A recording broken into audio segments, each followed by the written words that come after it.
Well, good afternoon once again. Certainly wish to express appreciation to our choir and all those involved in it for very, very beautiful and inspiring special music. Really set the stage for the final service of this festival.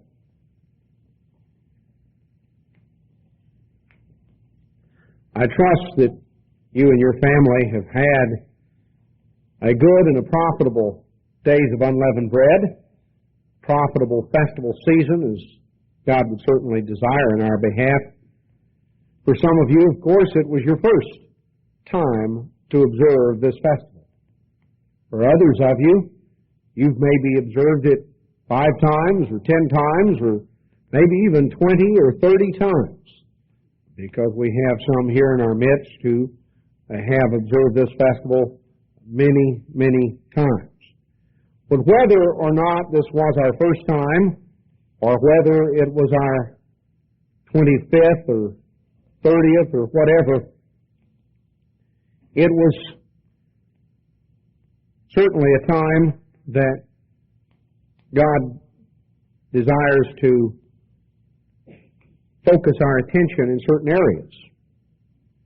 Now, normally, as we focus in on the days of unleavened bread and as we think about it, our focus and our attention tends to focus most specifically on what it is we can eat and what it is we can't eat.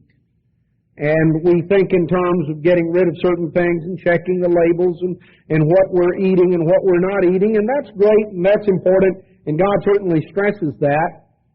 But you know, if you look at the story of the first observance of the days of unleavened bread, some of the primary symbolism that was connected with the initial observance of the days of unleavened bread centered around not primarily the focus of what was eaten and not eaten, but the focus of the first days of unleavened bread, the attention of the people. During the first days of unleavened bread, the attention of those who observed and kept those days was primarily focused upon taking a journey. Because the days of unleavened bread were introduced in the context of taking a journey, of leaving one place and going somewhere else. And so it was in the context of making a trip, of taking a journey, that this particular festival season was introduced. Now, as Israel of old took a journey, there are very direct spiritual implications for all of us today. Now, with this particular journey, as with any journey, there are questions that must be asked. Back several years ago, shortly after I had come to this area, a year or two, the combined YOU was going to, of Lafayette and Baton Rouge, was going to take a trip to Florida. Now, I had several questions pertaining to this trip, many of which centered around the fact that I had never been to Florida. In fact, I remember giving a sermon on the subject of faith right around that time, and using that example, that illustration, that here I was starting out on faith because I was going to a place I'd never seen. All I had was someone else's word for it. And yet I was prepared to believe them and to pack up, all kind of kids and head out on the basis of a map that some human being had prepared. And yet sometimes we're reluctant to head out on a journey based on a map that God has prepared. Because we assume that a map man has prepared must be accurate, but sometimes we look at God's road map and sort of scratch our heads and say, I wonder if it means what it says. Well, I made comment on that in the sermon, and Sam Lombardo, never one to let grass grow under his feet, was prepared for me the next day. We all gathered up there at Holiday Inn in Baton Rouge, and we were prepared to leave. There were 3 vans of us. I was driving one. Mr. Tygen was driving one. Dave Torrance was driving one. And we were going to be loaded all up and taking off and we met there, and early that morning, as we were getting ready to leave, Mr. Lombardo walked up to me and he handed me a packet. And he said, "This is your driver's packet." And I assumed that somebody had put one together and I was getting my copy. I didn't know who had done that, but I thought this was great, and so I thanked him and laid it up on the dashboard, didn't look at it. We headed on out. I knew how to get on Interstate 12 and follow it on to Slidell and pick up 10 and go on through Biloxi. And when I got the other side of Biloxi, got east of Biloxi, I'd never been east of Biloxi on Interstate 10, so about that time I pulled this packet out and I handed it to my wife, and I said, "Here, let's pull this thing out. I want to look at it because I saw that there was some sort of map in there." I said, let me look at that because I want to make sure I know exactly at what point we have to turn off of Interstate 10. Well, when we opened the thing up, she handed it over to me, and I glanced at it, and the first thing that caught my attention was the fact that Florida wasn't on the map. Now, he had stayed up I don't know how long, had very painstakingly used an X-Acto knife to cut Florida off of the map, paste on something from another map that was pure ocean, and Florida didn't exist on that map. About that time I realized I had been had. My faith began to waver. And when we stopped for gas, I pulled out the map and I showed it to Dave Torrance and Herb Digin, and I said, "See, I told you that there might not be a Florida," and sure enough, there's not. Well, I had questions concerning this journey that we were going to take. And anytime we take a journey, there are questions to ask. All kinds of questions that you want to know. Well, we kept on in faith that somehow maybe there really was a Florida, and sure enough there was, and we got there and we got back. But there are questions to consider when you get ready to make a journey. You want to know where you're starting from. That's a good question to ask. When we started on our journey to Florida, we all started from Baton Rouge. We started from the Holodome there off Airline and I-12. Now, if somebody had started from the Holiday Inn over somewhere else, they may have run into difficulty because we wouldn't have all been at the right place. If you're going to go somewhere, you better know, number one, where are we starting from? You have to consider what about any obstacles? What about any things that are going to keep us from getting started? We wanted to make sure that the vehicles were in good running order and we had gas in the tank and we were all prepped up, because there's sometimes obstacles that can prevent you from ever getting your journey started. So you want to know where you're starting from. You want to know and anticipate any obstacles that could prevent you from making your trip. You then, as you want to consider what any of those obstacles are, you want to know how you're going to get past those obstacles. Or if there are any things that are going to stand in the way of making a trip, then what is it that you need to do? You better know where it is you're going, and you better know how to get there. That's another question to ask. It's also a good idea to ask about what kind of obstacles may be encountered along the way. I remember a trip that we made up north, going up to Saskatchewan to visit my wife's family. And as we got up there in South Dakota, we were driving along on U.S. Highway 83, and the road ended. Now, that's an obstacle that needs to be overcome. They were doing repair work, and all of a sudden I found myself picking my way between gravel piles and big drag lines, and sure enough, about a mile, we emerged on road again. They were doing road construction. That proved to be an obstacle. In fact, I don't know if we've ever been through South Dakota when they didn't have road construction. In a way, we've taken all sorts of detours, and here, there, and yonder, obstacles that may be encountered. You have to know what some of those obstacles are. And certainly you want to know what are the chances you're actually going to be able to make it. You don't want to start out on a trip and get part way there and figure out that you can't get there from here. or the trip is too arduous or too difficult, and you can't make it. Now, there are questions to consider. There are questions that Israel of old, that certainly applied to Israel of old, and the journey that they took is a type of the journey that God has called us to take also. Because this afternoon, I want to focus our attention on the Festival of Unleavened Bread, particularly in the context of the journey that God has called upon us to make, in the specific context of this festival. Because this festival is inexorably intertwined with a journey that God has called upon us to make. And the questions that I have made mention of are, in reality, 7 vital questions that we have to answer concerning our journey. Now, number one, where are we starting from? Where are we starting our journey from? That's if you're going to make a trip, first thing you better figure out is where are we starting from. Because if you don't know where you're starting from, you're not ever going to get started. In the book of Exodus, which is the book really about a journey, because Exodus, it comes from a Greek word.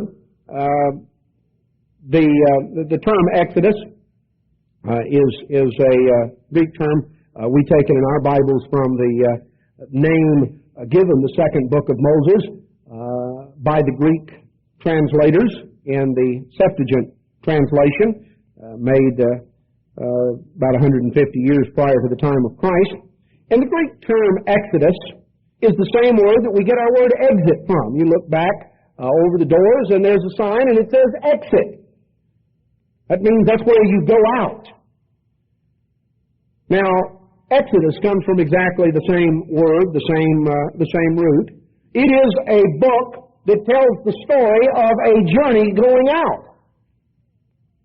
Going from. So here we're reading in a book about the journeys. And in Exodus, this book of the journey of going out, in Exodus 1:1, we're told these are the names of the children of Egypt, or the children of Israel which came to Egypt. And in verse 5, the souls that came from the loins of Joseph, 70 souls. And Joseph and that generation died.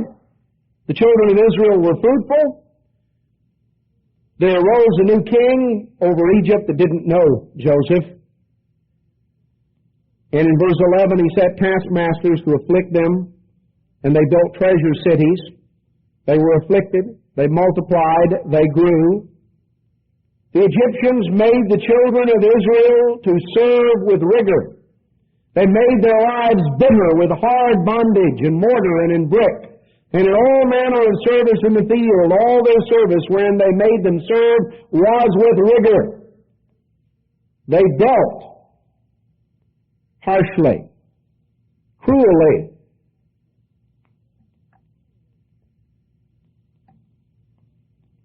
As we come on down through the story, in Exodus chapter 2 and verse 23, we find that in the process of time, the Pharaoh of the oppression died, and the children of Israel sighed by reason of the bondage, and they cried, and their cry came unto God by reason of the bondage, and God heard their groaning. And God remembered His covenant with Abraham, and He looked upon the children of Israel. Israel began their journey in Egypt. They began their journey in slavery. They began their journey from a standpoint of bondage. Israel was in hard labor, in rigorous bondage in Egypt. They had come into Egypt, and now they couldn't get away. They couldn't leave. Jesus Christ addressed the point in John chapter 8. In verse 31, when he told the Jews, "If you continue in my word, you're my disciples indeed, and you shall know the truth, and the truth shall make you free."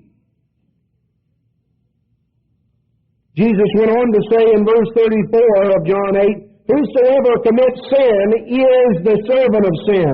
The servant abides not in the house forever." The servant has no permanent inheritance. He is simply there at the pleasure of the one for whom he works. He has no claim. Jesus Christ talked about gaining freedom, becoming an inheritor. And he said, "If the Son therefore shall make you free, you'll be free indeed." The children of Israel cried out by reason of their bondage. But you see, they were in Egypt. And yes, they were slaves in Egypt, but you know, they had absorbed a lot of the thinking of Egypt.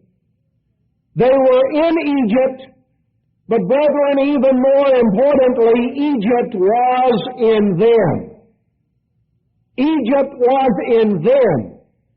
And we're going to see that a little further. Notice a parallel in Ephesians chapter 2.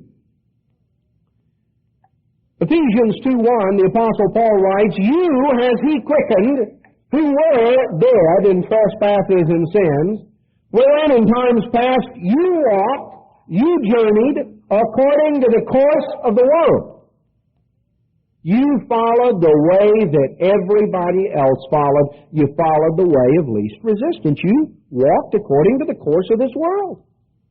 "According to the prince of the power of the air, the spirit that now works in the children of disobedience," because ultimately Satan, the devil, is the motivating power. He is the motivating spirit and influence that controls this world. And when we live as a part of this world, which spiritually is Egypt. Egypt is a type, used as a type in the Bible to symbolize this world, this society, out of which God's people must come.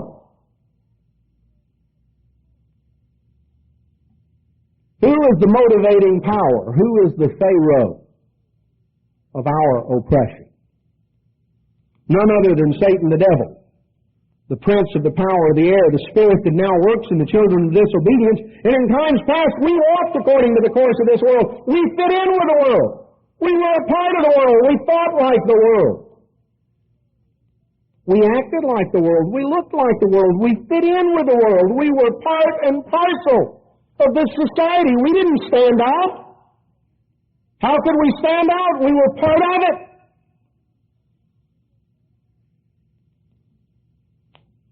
So Satan is the power, the spirit that works in the children of disobedience. Verse 3, "Among whom also we all had our conduct in times past in the lusts of our flesh, fulfilling the desires of the flesh and of the mind.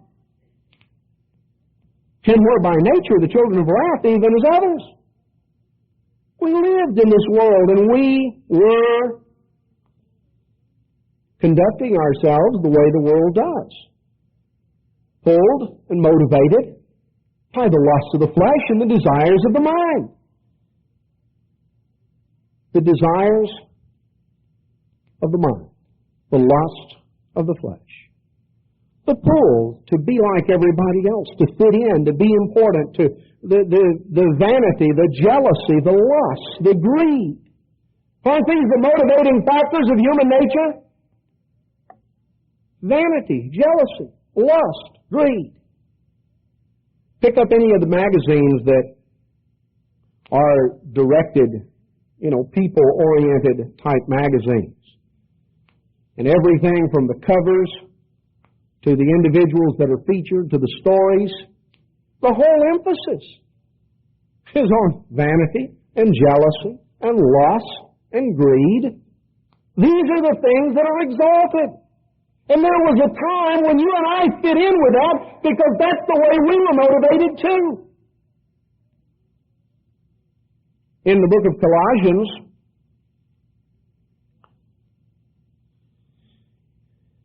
Colossians chapter 1, Colossians chapter 1 and verse 21, it says, "You that were sometimes alienated and enemies in your mind by wicked works, yet now has he reconciled in the body of his flesh through death to present you holy and unblameable and unreprovable in his sight." You that were sometimes alienated and enemies in your mind. You ever think about the fact that you and I were enemies of God? I don't know of anybody that, I don't think any of us necessarily walked around with a sign on that said, "I'm God's enemy." Oh, most of us probably thought we were God's friend. But it says you were alienated and enemies in your mind by wicked works. Now, how are we alienated and enemies in our mind? Well, the book of James says, "Know you not that friendship with the world is enmity with God? Whosoever will be the friend of the world is the enemy of God." In other words, if we fit in with this society, if we think like and are motivated by the same vanity and jealousy and lust and greed that characterize this society, John says, all that's in the world, the lust of the flesh, the lust of the eyes, the pride of life. The motivating factors, what does it look like? What does it feel like? And to what extent is it going to impress other people? Those are the motivating factors. If we're going to be the friend of the world, we're going to be an enemy of God. You can't blend in and fit in with this world. You know, where's our starting point? Our starting point is in a pretty bad place. Our starting point is as slaves in Egypt. Enslaved by our passions, our desires, enslaved by sin. Oh, we were miserable, but we didn't recognize the real source of our misery. We were unhappy, we were frustrated, we weren't fulfilled, but we didn't realize the real source of it. We didn't realize what the real nature of the problem was.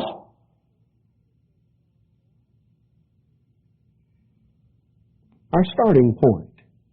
Slaves in Egypt, enslaved by our own desires. We wanted to be like everybody else. We wanted to look like everybody else and be accepted by everybody else and blend in.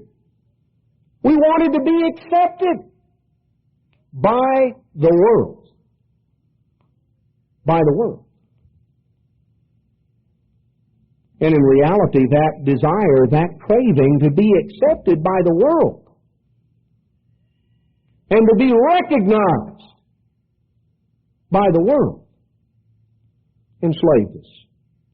Our starting point is the same starting point that Israel of old had, and that is they were slaves in Egypt who were unable to extricate themselves. And brethren, you and I were unable to extricate ourselves because when we were alienated and enemies in our mind by wicked works, we were enemies in our mind to God because we didn't think like God thinks.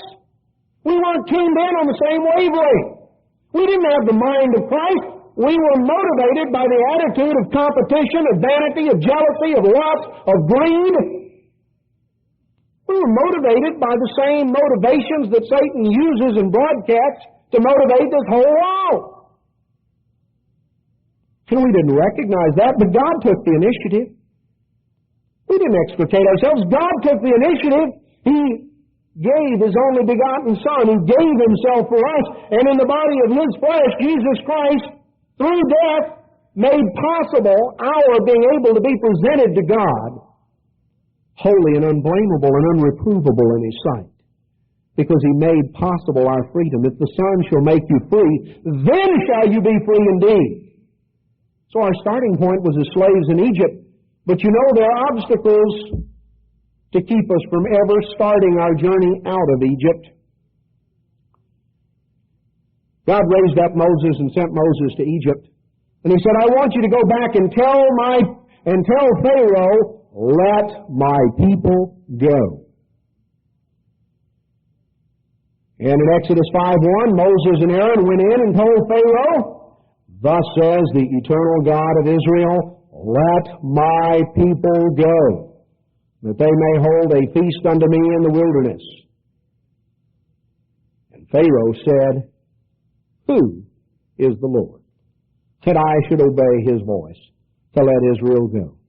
I know not the Lord, neither will I let Israel go. Oh, Pharaoh didn't know God. Well, guess what, Mr. Pharaoh? You're going to have opportunity to get acquainted.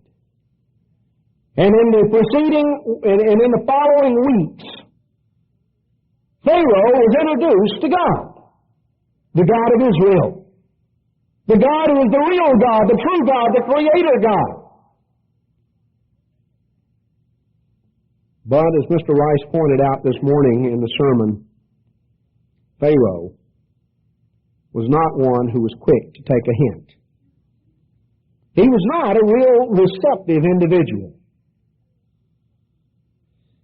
Pharaoh's response in verse 5 of Exodus 5, he said, "The people of the land now are many, and you make them rest from their burdens." And Pharaoh commanded the same day the taskmasters of the people and their officers, saying, "You shall give no more to the people straw to make brick."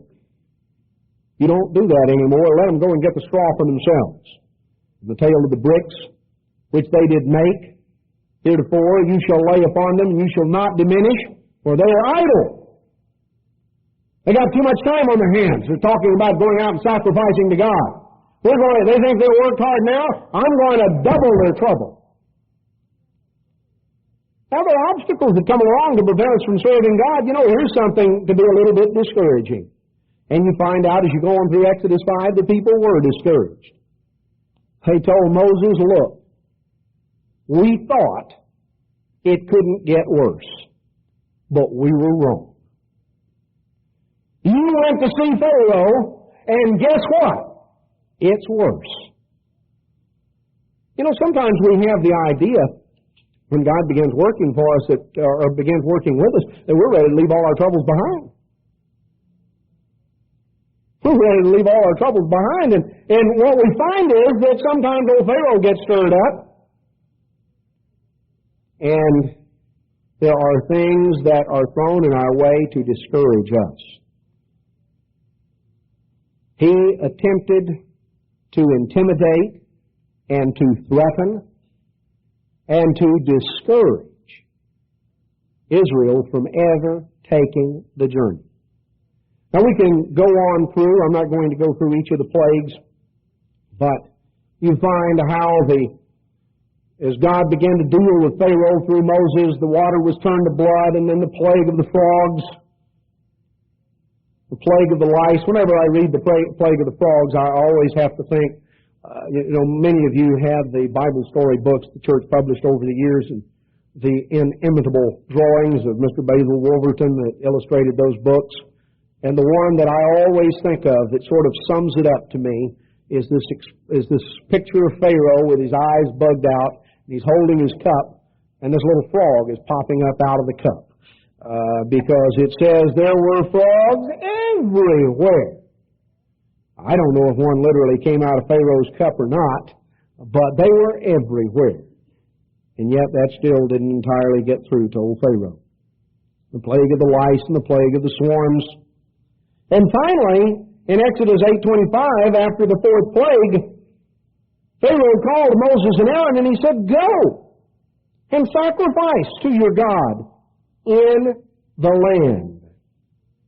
And Moses said, "No, we can't do that. Because what we're going to do, the practices that we're going to follow, the Egyptians would not like. And, it's just going to create problems. We cannot stay here and serve God freely and do the things we must do." Verse 27, "We will go 3 days' journey into the wilderness and sacrifice to the eternal our God as He shall command us." And Pharaoh said, "No, I'll let you go that you can sacrifice in the wilderness, only go not far away." And Pharaoh, of course, would not let the people go. Now, the next obstacle, Pharaoh's initial response was indignation. It was to attempt to intimidate and to threaten. As time went on, he used another ploy, a more subtle ploy. He used the ploy of compromise.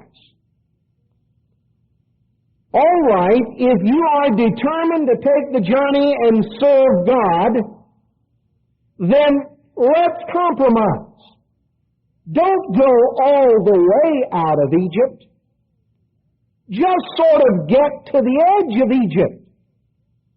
Kind of have one foot in the Promised Land and one foot in Egypt. Just kind of be on the border. Be a borderline Christian. Sort of like it talks about for the Laodiceans who are not hot or cold. They're not all the way in or all the way out. That was the compromise Pharaoh offered. You don't have to do it exactly the way God says. You don't have to totally leave Egypt behind. If you're determined to serve God, serve Him. But stay in Egypt to do it. Compromise was offered. Well, they went on through the 5th plague of the cattle and the 6th plague of the boils and the 7th plague of the hail, the 8th plague of the locusts, and finally, the 9th plague of the darkness. And in verse 24, after this plague, Pharaoh called Moses and he said, "Go and serve the Eternal. Only let your flocks and your herds be stayed. Let your little ones also go with you." And Moses told him in verse 26, "Our cattle shall go with us. There shall not one hoof be left behind." We're not going to leave so much as one hoof of one cow in Egypt. We're going to completely get out, just like God said. When God picked Moses, He picked a man that was not given to compromise. God said, "Leave Egypt." You see, one of the greatest obstacles, there are obstacles to prevent us going. There are obstacles that stand in our way of taking the journey of the Christian life. Obstacles that stand in our way to ever get us going. Obstacles of threats and intimidation. Things that sometimes can be frightening or discouraging or frustrating that can intimidate us. There can be offers of compromise. One of the most insidious things that Satan throws at the people of God is dangling the bait of compromise. Because compromise with the devil is still enmity with God. You can't meet the devil halfway.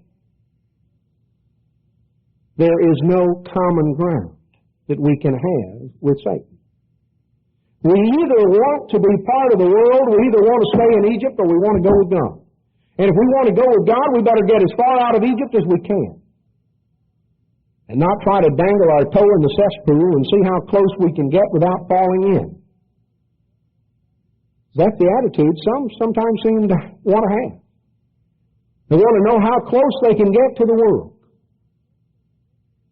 They want to get as close as they can and sort of dangle their big toe in the cesspool.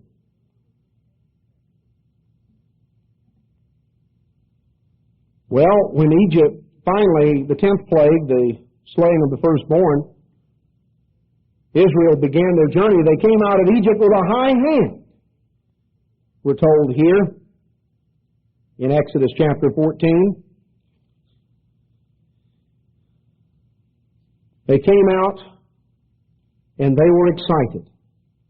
In verse 8, the children of Israel went out with a high hand, but the Egyptians pursued them, the horses and the chariots of Pharaoh and his army. And when Israel saw the Egyptians, we're told in verse 10, they were sore afraid. And they cried out to the Lord. And then they began to complain and gripe to Moses. Said, "You just brought us out here to die. Didn't we tell you in Egypt, let us alone? then we may serve the Egyptians.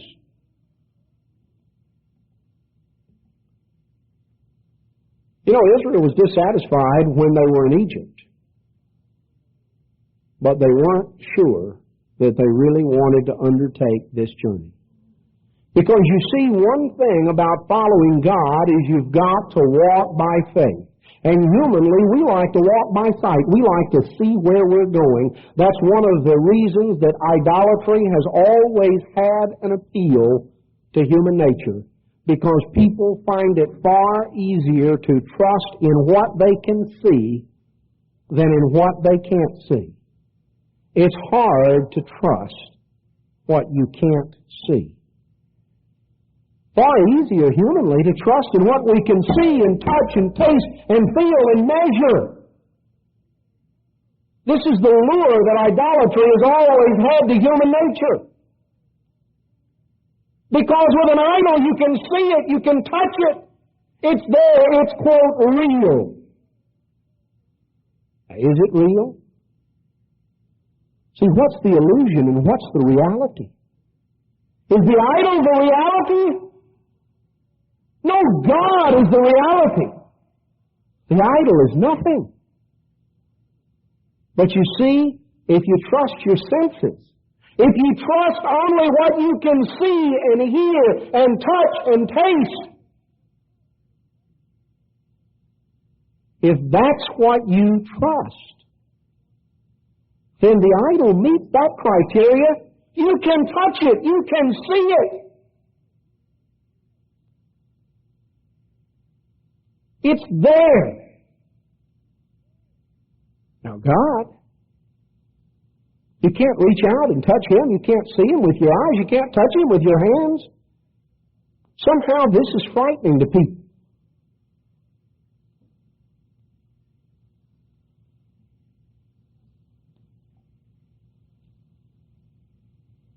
You know, sometimes in the movies,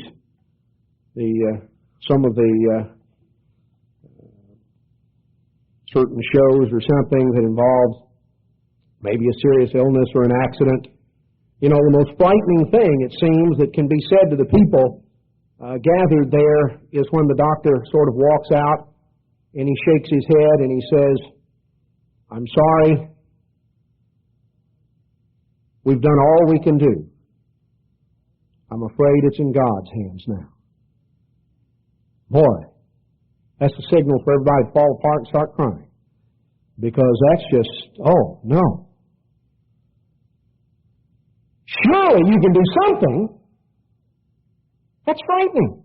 But you mean it's in God's hands? We can't see God. We can't touch God. We can see and touch you. You're real and God's far off.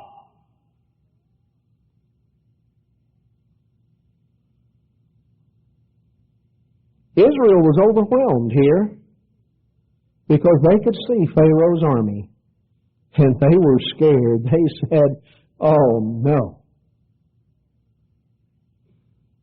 What obstacles can keep us from ever starting our journey? The threats, the intimidation, the discouragement, the fear, the dangling of the bait of compromise. All of these things can interfere with our ever taking the steps we need to lead. But then, brethren, these obstacles are real. How do you get past them? What do you do?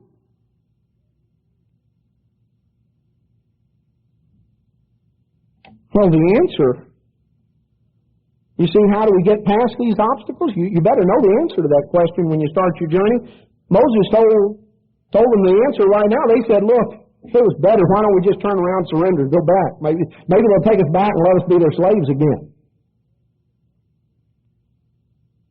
And Moses said unto them, verse 13, he said unto the people, "Fear not, stand still and see the salvation of the Lord, which He will show you today. For the Egyptians which you've seen today, you will see them again no more forever. The Lord shall fight for you, and you shall hold your peace." Now, if you go through the chronological account here in Exodus 13 and 14, you will find that we have come up to the afternoon of the 6th day of unleavened bread. and the evening during which the wind divided the sea. Because we find here as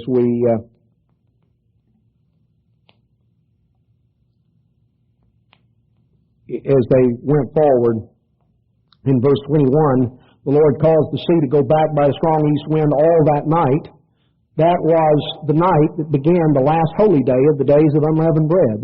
That was the events when they saw the Egyptian army was the afternoon of the sixth day. That evening, it began the equivalent of last night, is when the sea was divided, and they crossed over the Red Sea. And the celebration on the high day today is what we read of in Exodus 15. This marks the anniversary of the day that God delivered His people from Egypt. And what did Moses do? He told them, "Fear not, stand still and see the salvation of the Lord." And God said unto Moses, verse 15, "Speak unto the children of Israel that they go forward. Lift up your rod, stretch out your hand over the sea and divide it, and the children of Israel shall go on dry land through the midst of the sea." What do you do to get past the obstacles? The first thing you have to do is not be paralyzed or panicked by fear. When fear takes over, paralysis or panic sets in. And either way, you're in trouble. See, Israel feared. And the first thing they did was panic. Well, let's surrender. Maybe Pharaoh will take us back. Pharaoh, will you let us be your slave again, please? We'll come back. We'll make twice as many bricks. Now that's crazy. They had just gotten through seeing the power of God. How quickly the carnal mind loses sight of the power of God. They had seen the plagues that God had worked in Egypt. They had seen the miracles. And here they were, consumed by fear. One of the things that can be one of the greatest obstacles is this matter of fear. Fear not. What do you do instead of fear? Stand still and see the deliverance of God. Yeah, but we got to do something. Standing still and watching God is doing something. Standing still and watching God is doing something. God said, "Stand still and see the salvation of the Lord." Watch. And then go forward. Do what God told you to do and go where He told you to go. That's the way we get past the obstacles. Don't be overcome by fear. Because, brethren, the only way we're going to go forward is we're going to go forward by faith. Without faith, it's impossible to please God. It's what we're told in Hebrews 11. Without faith, it's impossible to please God, because he that comes to God must believe that He is, and that He's a rewarder of them that diligently seek Him. Now, how do you get that faith? Well, I'm going to talk more about that tomorrow, so I'm not going to go into a whole lot on faith today, but I'm going to cover some things on that tomorrow. But the point is that God is the source of it, and He's ready and willing to give it to us. We've got to go to Him. We've got to get acquainted with Him. God is our deliverer. In these days, and this day is the celebration of God our deliverer. God our deliverer. We can't deliver ourselves. It's not a matter of what we can do. We can't somehow work it up, maneuver, manipulate, put it together. But when we're powerless to deliver ourselves. If you and I could have delivered ourselves, we'd have done it a long time ago. People find themselves enslaved by all sorts of horrible things. Enslaving, degrading addictions that enslave them. And they're powerless to deliver themselves. If it were simple, they would have already done it because they don't like where they are. Any more than the Israelites liked being in Egypt as slaves.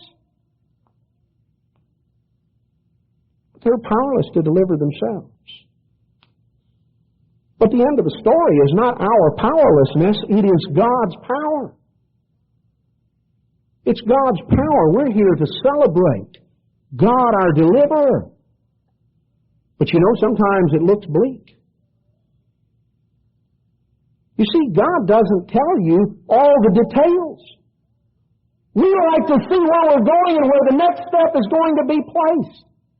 When God got ready to bring Israel out of Egypt, He said, come on.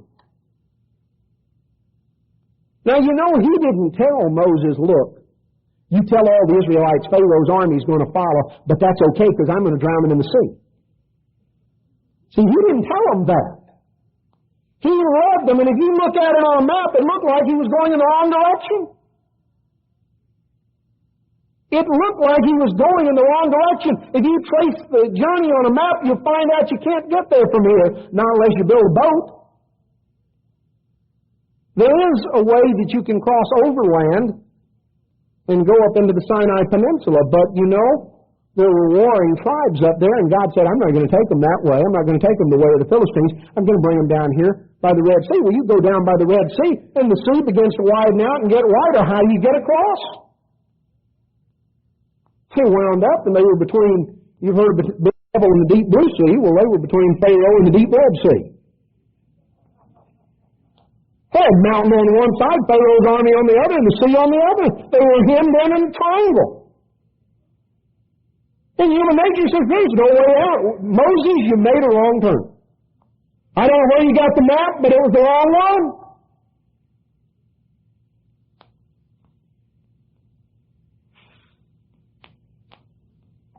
God didn't tell them how He was going to do it, and you know what? God doesn't tell you and me how He's going to get us from here to where we need to go. He doesn't give us all the details.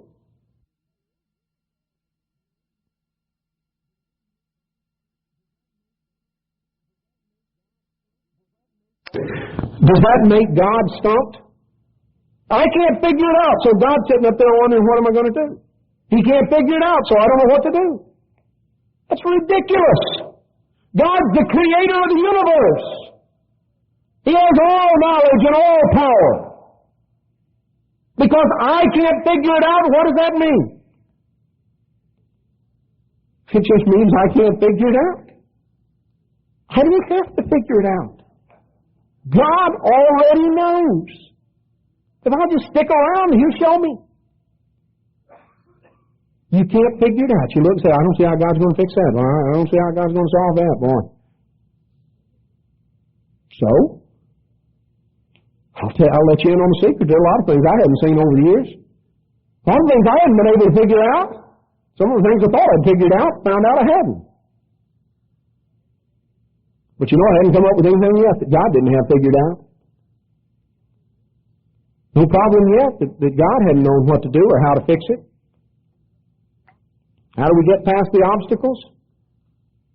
Fear not, stand still, see the salvation of the Lord, and then go forward where He leads. Now, that's great. Go forward where He leads. Where are you going? You know, if you're going to take a journey, you better know, well, where are we going? You know, a lot of times God doesn't let you in on all the details. He may tell you. He told Abraham, He said, Abraham, I want you to get up, pack up, get ready to leave. I want you to go to a land that I will show you. Now, God didn't tell Abraham exactly how to get there. He just said, Abraham, I got a place that I want to give you. Now, you get ready and you go to a land that I'm going to show you. And we're told that Abraham departed. Very simple statement. That's why Abraham called the father of the faithful, because God said, Abraham, I want you to leave Ur of the Chaldees behind, and I want you to go to a place that I will show, that afterward I will give you for an inheritance. Now, God didn't tell him how long afterward. You know what? Abraham has been dead and buried for almost 4,000 years And he hasn't received that territory yet. It was afterward, all right. It was a long time afterward. But God didn't tell him that. You see, God doesn't have to let you and me in on every detail. He says, follow me. Sometimes we're sort of like old Doubting Thomas. And I'll go into that in a few moments. You remember Doubting Thomas? Now, where are we going to go? Where are we going? Well, God told Israel, in Exodus chapter 3,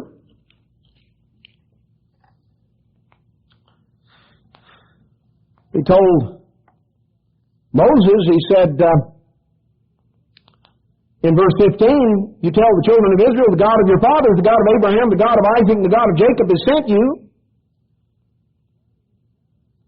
Gather them together. In verse 17, He said, I will bring you up out of the affliction of Egypt unto the land of the Canaanites, and the Hittites, the Amorites, Perizzites, Hivites, Jebusites, unto a land flowing with milk and honey.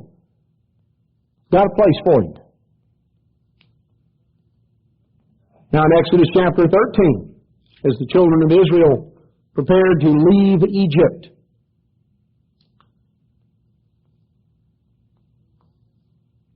they were on their way. They were going. And in verse 11 of Exodus 13, it'll be when the Lord shall bring you into the land of the Canaanites, as He swore unto you and your fathers, He's going to give it. God was going to give them the promised land. The land of promise. One back in Deuteronomy chapter 1. Deuteronomy chapter 1 and verse 8. Behold, I have set the land before you. Go in and possess the land, which the Eternal swore unto your fathers, Abraham, Isaac, and Jacob, to give unto them and to their seed after them. So here is the promised land.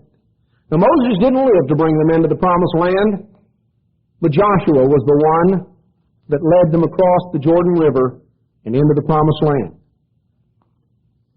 And back in the concluding portion here of the book of Joshua in chapter 21, Joshua called the Israelites together.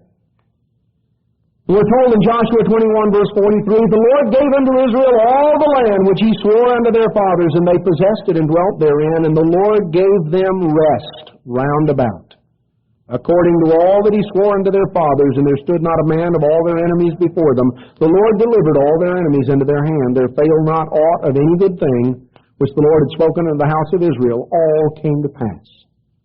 He gave them rest round about. Now, is that the end of the matter? Is that the conclusion? Is that all the summation of what God had promised? Well, back in Hebrews chapter 4, the Apostle Paul writes, Hebrews chapter 4, verse 8, if Joshua had given them rest, then would He, God, through David in the Psalms, it's a reference here to Psalm 95, if Joshua had given them rest, then would He not afterward have spoken of another day? There remains therefore a rest to the people of God. For he that is entering into His rest, God's rest, He's ceased from his own works as God did from His. If the rest that Joshua led them into was all God had reference to, that would have been the end of the story. But the Apostle Paul says, look, the rest that Joshua gave them was a type. It was a type. In Hebrews chapter 3,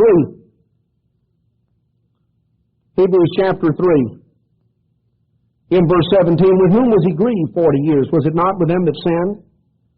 In verse 18, to whom did He swear that they should not enter into His rest, but to them that believed not? So we see they could not enter in because of unbelief. Let us therefore fear, lest the promise being left us of entering into His rest, any of you should seem to come short of it. Unto us was the gospel preached as well as unto them. The word preached didn't profit them, not being mixed with faith in them that heard it.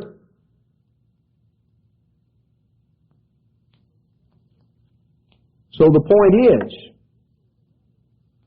Israel of old did not enter into the permanent rest that God had because of unbelief.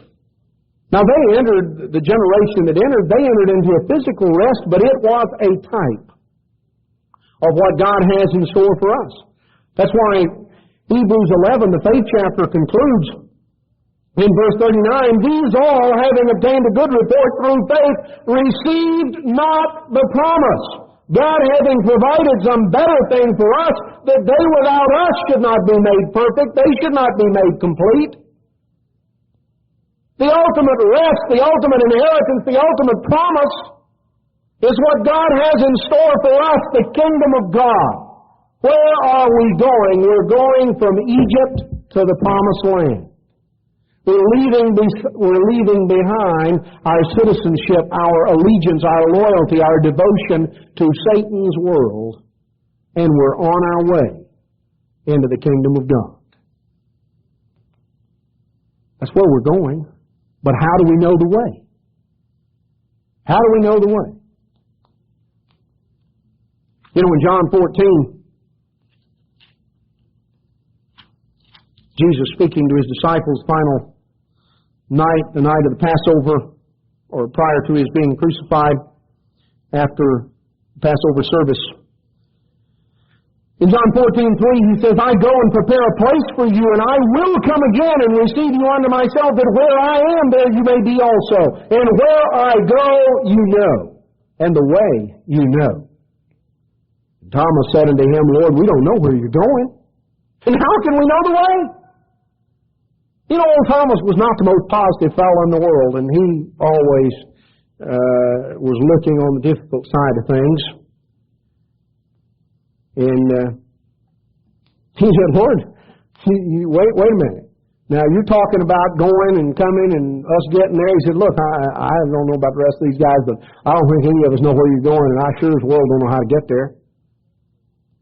And Jesus said unto him, I am the way, the truth, and the life. No man comes unto the Father but by me. Jesus Christ is the way. How do you find the way? You follow God. In Exodus 13, and verse 21, we're told the Lord went before them by day in a pillar of a cloud to lead them by the way, by night in a pillar of fire to give them light, to go by day and night. And he took not away the pillar of the cloud by day, nor the pillar of fire by night from before the people. God led them. God led them. God leads us. How do we find the way? We find it by following where God leads. He inspired Moses to write in Deuteronomy 13 and verse 1, if there arise among you a prophet or a dreamer of dreams, and he gives a sign or a wonder, and the sign or the wonder comes to pass, is that the proof that it's from God? No. If he preaches the wrong message, if he says, let's go after other gods, then you don't hearken unto the words of that prophet or that dreamer, for the Lord your God proves you to know whether you love him with all your heart, with all your soul. You shall walk after the Lord your God and fear him and keep his commandments and obey his voice, and you serve him and cleave to him. That's the way we find the way, by following where God leads. In 1 John chapter 2. 1 John chapter 2. In verse 4, he that says, I know him and keeps not his commandments is a liar, and the truth's not in him. You hear a lot of people talking about knowing the Lord. Now, this is not my terminology, this is God's, but it's awfully strong words. He says, he that says, I know him and keeps not his commandments is a liar, and the truth's not in him. But whoso keeps his word, in him truly is the love of God perfected. Hereby know we that we are in him. He that says he abides in him ought himself also to walk even as he walked. If we're going to abide in Christ, we're going to have to walk as he walks. Amos 3:3 says, how can two walk together lest they be agreed? Now we saw earlier that there was a time when we were part and parcel of this world, and we were enemies of God in our mind. We didn't agree with God, we agreed with the world. And if we're going to walk with God, we've got to agree with God, because can two walk together lest they be agreed?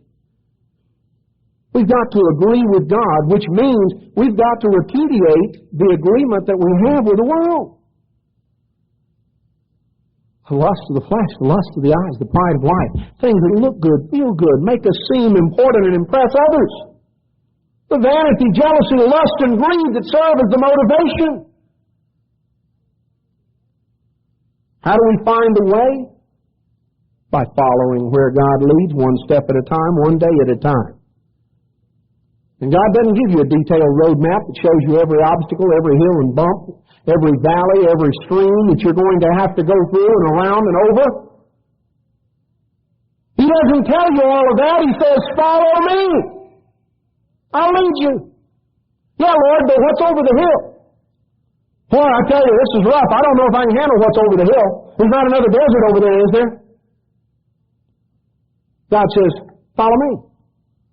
Yeah, Lord, but I'm just kind of curious, because I'll tell you what, I've not made it through that last one. I don't think I can make it through another one. So if there's another one up there, I think maybe I just better turn around and go back. Well, why don't you give me a map, Lord, and let me see it? Because I'm not sure if I want to go that way. There may be a shortcut. There may be an easier, softer way. Can you find that? Why don't I just sit here and wait and the rest of y'all go on? Maybe you can come back and pick me up and send a bus back for me. Air conditioned, please. Have an ice chest on there, all loaded down. I think I'll just wait here. How do you find the way? You find the way by following God. By putting one foot in front of the other and following day by day, step by step. What's around the bend? What's around the corner? What's over the mountain? What's up the valley? Just stick around and follow. Just keep following, you'll find out. Because you see, there are obstacles that will be encountered on the journey. Israel encountered obstacles. We look at Israel and we marvel at their carnality. Well, brethren, I think we should stop and consider how many times we do and say the same thing, and we have their record. We got less excuse than they had, because they hadn't read Exodus yet, or Leviticus, or Numbers, or Deuteronomy. In Exodus 15, verse 22, Moses brought Israel from the Red Sea. They went into the wilderness of Shur, and they went 3 days into the wilderness, and they found no water. And when they came to Marah, they couldn't drink the waters of Marah because they were bitter. And the people murmured against Moses, and they said, what are we going to drink? 3 days. They maintained a decent attitude for 3 days. 3 days. And they thought they were doing pretty good. And they got there, no water. Finally said, hey, there's water up there. Got there, and the water was bitter. And boy, were they in a lousy attitude. Murmured. So they had already seen the miracle of the Red Sea, but hey, that was 3 days ago. Hey, God, what you done for me lately? That's what I want to know.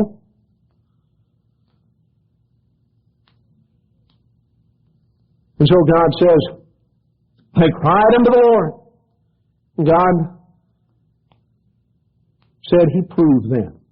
In verse 26, if you will diligently hearken to the voice of the Lord your God, and will do what is right in His sight, and will give ear to His commandments, and keep all His statutes, I'll put none of these diseases upon you, which I brought upon the Egyptians, for I am the Lord that heals you. And they came to Elim, where 12 wells of water, and they camped there. And they came up here, and this is the 15th day of the second month, chapter 16, verse 1, so they were 1 month after they started out of Egypt.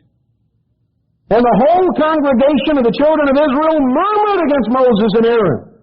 Said, we wish we just died in the land of Egypt, when we sat by the flesh pots, when we did eat bread to the full. You brought us out here, you're going to kill us with hunger. So now they were belly aching and griping because they didn't have anything to eat. God said, I'm going to rain bread from heaven. They'll go out and gather it. I'm going to prove them whether they'll walk in my way or not. Yes, there are obstacles to encounter. You know, God gave them water, He gave them food. But you know what? When you read on back in Numbers 11, you find they got tired of the food God was sending. They didn't like that. Chapter 11, verse 1, the people complained and it displeased the Lord. And down in verse 4, they began to moan and bellyache and said, who's going to give us flesh to eat? We remember the fish which we did eat in Egypt freely. The cucumbers, the melons, the leeks, the onions, the garlic. Now our soul is dried up. There's nothing at all but just manna. Boy, we're sick and tired of this stuff. We've had nothing but manna for almost a month.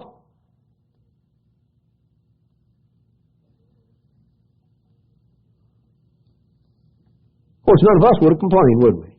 You'd eat manna day in, day out, 3 times a day for 40 years and never murmured a thing. I'm going to tell you what, I've heard a lot of murmuring for a whole lot less than that. And I guess we've all done it. And you know what it says here? It displeased the Lord. So griping and bellyaching and murmuring, it says here in Numbers 11, it displeased the Lord. God didn't like it. Go back and read it. You know, in 1 Corinthians chapter 10, the journey of Israel ought to have special meaning for us because 1 Corinthians 10:1 says, moreover, brethren, I would not have that you should be ignorant how that all our fathers were under the cloud, and they all passed through the sea and were baptized unto Moses. And they did eat all the same spiritual meat, and they drank the same spiritual rock. They drank of that spiritual rock that followed them, and that rock was Christ. But with many of them God was not well pleased, and they were overthrown in the wilderness. These things were our examples. What they went through is recorded as an example to you and to me, to the intent that we should not lust after evil things as they lusted. Either be idolaters, as were some of them, as it's written, the people sat down to eat and drink and rose up to play. Neither let us commit fornication. Some of them committed and fell in one day, 23,000. Neither let us tempt Christ, as some of them also tempted and were destroyed of serpents. Neither murmur you, as some of them murmured and were destroyed of the destroyer. All these things happened unto them for examples, and they're written for our admonition, upon whom the ends of the world are come. Wherefore let him that takes his stand take heed lest he fall. There has no temptation taken you, but such as is common to man. The problems you and I have are common problems. But God is faithful, who will not suffer you to be tempted above what you're able to resist, but will with the temptation make a way to escape, that you may be able to bear it. You make an escape that you may be able to bear it. You know, there are obstacles we will encounter. One of the greatest reasons that Israel encountered so many obstacles is brought out in the sermon that Stephen preached in Acts chapter 7. In Acts chapter 7, where we're told, right here, speaking of God bringing Israel out of Egypt. And in verse 37 of Acts 7, this is that Moses, who said unto the children of Israel, a prophet shall the Lord your God raise up unto you of your brethren like unto me, him shall you hear.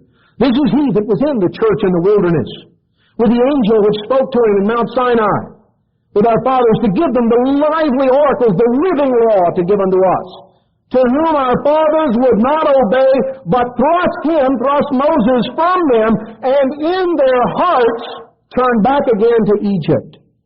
You see, brethren, it was a lot easier to take the people out of Egypt than it was to take Egypt out of the people.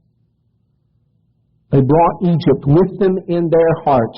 How much of Egypt have you and I brought with us into the church? How readily and how quickly do we turn back to Egypt if we think we can? How much do we yearn to fit in with the world, to be like the world, to blend in with the world? If we're given a chance, how much do we want to turn back to the customs and the traditions of Egypt, to blend in with Egypt? How much have you left Egypt behind in your heart? Because that's the key. If in your heart you've left Egypt, if you have rejected Egypt and the values of Egypt, we're bombarded with those values. We're bombarded in television and movies, magazines. Our children are bombarded. It's up to us as parents to set guidelines and boundaries for our children and to orient them toward the values of God instead of the decadent, idolatrous values of Egypt around. And in all sorts of things, the values of Egypt, the immorality that is paraded in indecent dress and lewd music, and all sorts of things that are simply reflective of the idolatry of Egypt. And just as surely as Israel of old passed their children through the fire to Molech and sacrificed them, so in America today a generation is being sacrificed on idolatrous altars. It's important to guard our children and to instruct them about values. And the values that are advertised on television and in the magazines. Where are our girls going to get decent, godly, feminine values? Are they going to get it from the front page of some of these teen magazines or glamour magazines? Maybe Madonna or Liz Taylor. Well, they might as well just forget all that and copy Jezebel herself. Why mess with Miss In Between? Where are the men going to get godly, masculine values? You know, from the likes of Pee Wee Herman? Is that, you know, where are they going to get it? Maybe, you know, Michael Jackson in his latest video. Well, you know, you can go down the line. I mean, you can go from the effeminate to the raunchy. We've got all the kinds. We've got the, you know, the macho, raunchy, knock 'em out, drag 'em out kind of a, you know, gang thug type image, and we've got the image of the effeminate. We've got all in between, none of which match godly values. Well, where are our children going to get godly values? Because, brethren, let's not forget that what we are on the inside is going to be reflected on the outside. And I'll just be blunt about it. If you think like a virgin, you're not going to dress like a whore. Now, let me just be plain. Because we need to understand these things. Are we turning back to Egypt in our heart? Have we ever left Egypt in our heart? It's one of the greatest obstacles. Now, what are the chances of making it? That's the final question we need to ask, because you know if you can't make it, there's no point in making the journey, is there? Hebrews chapter 12, verse 1, it says, "Wherefore, seeing we're encompassed about with so great a cloud of witnesses, let us lay aside every weight and the sin which does so easily beset us, and let us run with patience the race that is set before us, looking unto Jesus, the author and finisher of our faith." Jesus Christ did not start us out and say, "I hope you make it. See you later." Looking unto Jesus, the author and finisher of our faith, who for the joy that was set before him endured the cross, despising the shame, and is sat down at the right hand of the throne of God.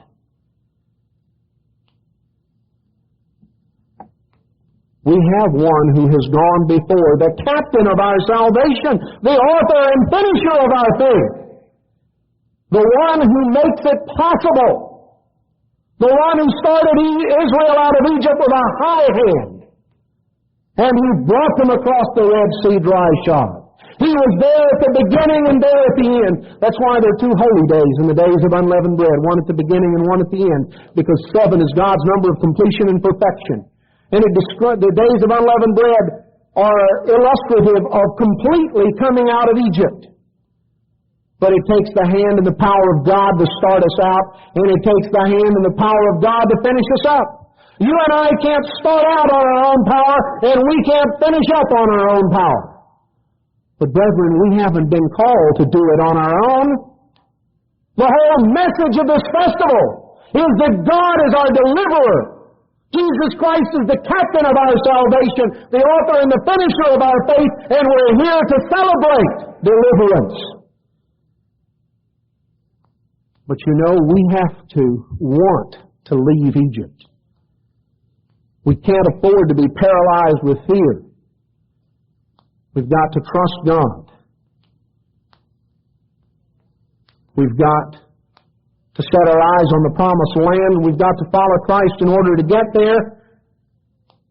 We've got to recognize there are obstacles, but there are no obstacles that can't be overcome through the power of God. The greatest obstacle of all is not having left Egypt behind in our heart, trying to cling to it and bring a little bit with us. Our chances of making it? Well, let's conclude in Romans 8 and let's see what our chances of making it are. Romans chapter 8. Romans chapter 8 and verse 15, or verse 14.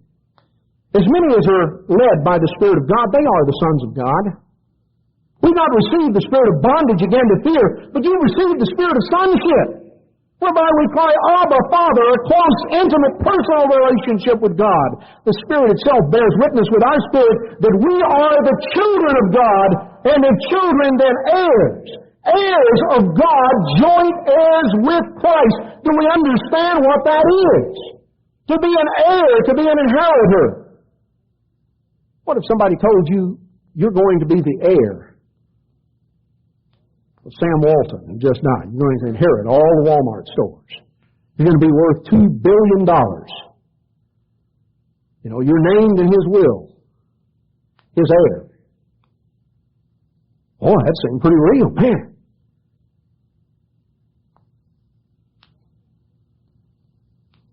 You think God has $2 billion? God owns everything. All the silver is mine, all the gold is mine, the cattle upon 1,000 hills. God owns the universe, everything in all directions forever. Man can't even count how many stars there are. And God calls out His host by name.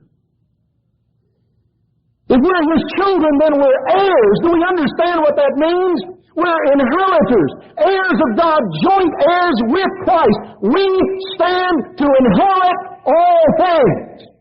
To inherit as a son of God, born into the family of God, made immortal, to live forever as a part of the family of God, ruling the universe under God the Father and Jesus Christ. Joint heirs with Christ, if so be that we suffer with Him, that we may be also glorified together. For I reckon that the sufferings of this present time are not worthy to be compared to the glory that will be revealed in us. What have you gone through? What have you gone through? Have you had to go through what Christ went through? No. Some of us have gone through more than others. Some of us have gone through some very difficult and trying times. Some of the rest of us may go through a lot of things yet to come. But the sufferings of this present time are not worthy to be compared to the glory that shall be revealed in us. We cannot comprehend. Eye has not seen, ear has not heard. Neither has it entered into the heart of man what God has prepared for them that love Him.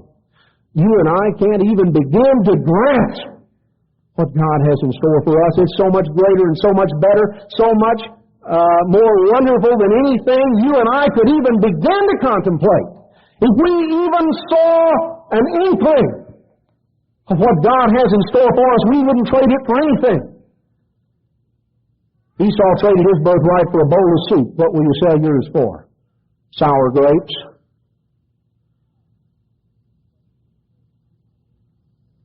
The sufferings of this present time are not worthy to be compared to the glory that will be revealed in us.